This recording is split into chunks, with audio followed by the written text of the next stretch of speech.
our young leaders in the Finance and Budget Committee for the good job they have done. There's no doubt in my mind that they are doing a very, very good job, and we encourage them to continue. And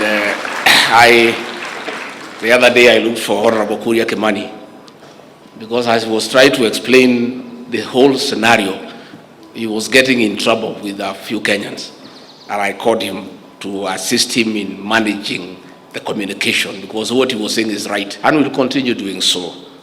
I want to say that my younger brother here, Dende Nyoro, has done a good job, and I'm also a beneficiary of Dende's economic policies.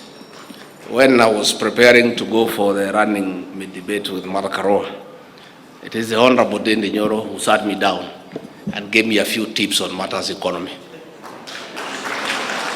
And even those who may not know, for many days when I was in trouble from the former administration, for fear of arrest over the weekends, I would spend the weekends in Dende Nyoro's house, and his wife Sophia would make a meal for me. The only problem, the whole weekend he would bombard me with economic issues.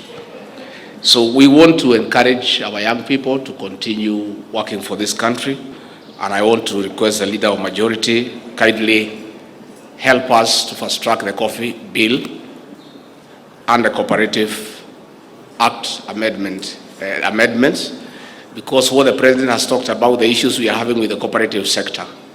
Your Excellency, the issue is governance and integrity.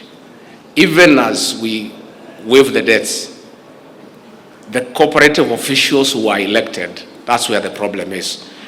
The successful amendments that will be carried out in the National Assembly will tighten that space so that we get leaders who have integrity, and we can be able to work on that space. Again, the Attorney General is finalizing amendments to the Alcoholic Drinks Control Act.